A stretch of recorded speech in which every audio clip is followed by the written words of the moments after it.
Assalamualaikum warahmatullahi wabarakatuh. Izinkan kami dari kelompok 5 untuk mempresentasikan hasil diskusi kami dengan judul prinsip efisiensi dan contoh implementasinya dalam pembelajaran.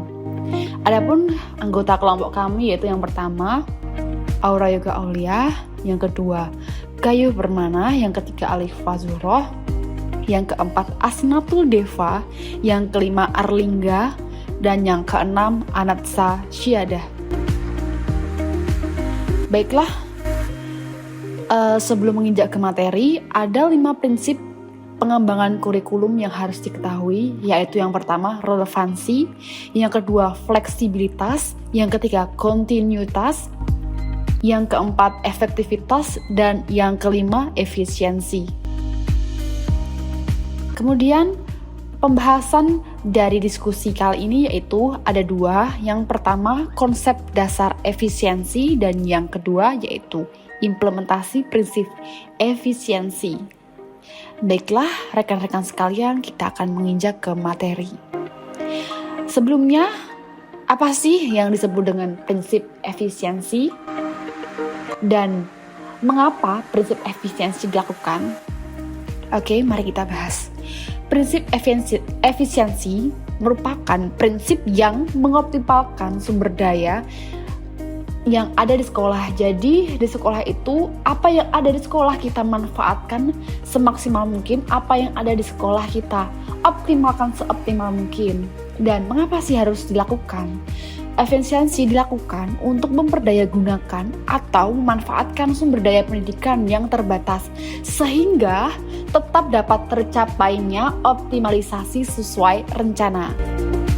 Itu tadi ya konsep dari pengertian efisiensi. Dan kita akan bahas apa sih contoh-contoh dari pengembangan kurikulum prinsip efisiensi dalam pembelajaran itu.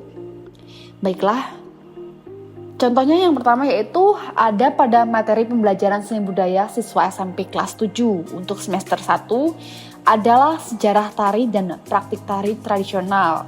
Ini diambil berdasarkan dari kurikulum Merdeka.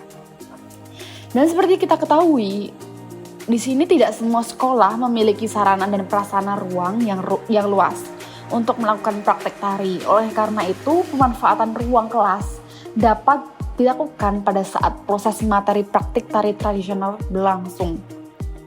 Seperti itu.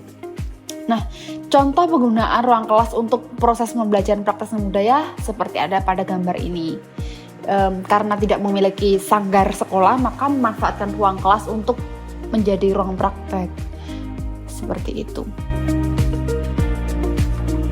Contoh lain, pada pembelajaran seni budaya dalam materi musik ritmik, untuk menerapkan prinsip efisiensi pembelajaran tidak harus menggunakan instrumen asli, namun dapat juga memanfaatkan alat yang ada, misalkan meja, alat tulis, dan bagian tubuh sebagai pengganti atau substitusi dari suara drum.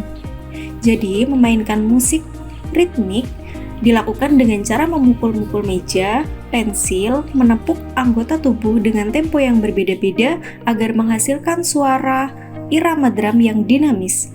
Meskipun tidak langsung menggunakan instrumen asli, hasil akhir yang diperoleh tetap optimal dan sesuai dengan tujuan yang ingin dicapai. Di sini terdapat gambar atau video yang memperlihatkan seorang guru serta siswa-siswinya. Guru tersebut mengajari anak-anak untuk memukul beberapa alat atau benda yang berbeda secara bergantian dan nantinya akan dikolaborasikan agar menghasilkan suara drum yang dinamis. Contoh selanjutnya yaitu pemanfaatan teknologi yang ada. Penggunaan sarana dan prasarana yang ada di sekolah. Misalnya jika di sekolah terdapat LCD, dapat digunakan dalam menyampaikan materi melalui PowerPoint atau tayangan video. Pendidik juga dapat mengeksplorasi materi selain yang ada di buku paket sekolah, sehingga penyampaian materi pembelajaran dapat lebih menarik. Pada slide ini terdapat 2 gambar dari proses pembelajaran yang ada di kelas. Guru-guru tersebut menggunakan LCD untuk menyampaikan materi. Terdapat gambar yang akan membuat materi lebih menarik lagi. Demikian presentasi yang dapat kami sampaikan. Kami dari kelompok 5 mengucapkan terima kasih atas perhatiannya. Sampai jumpa.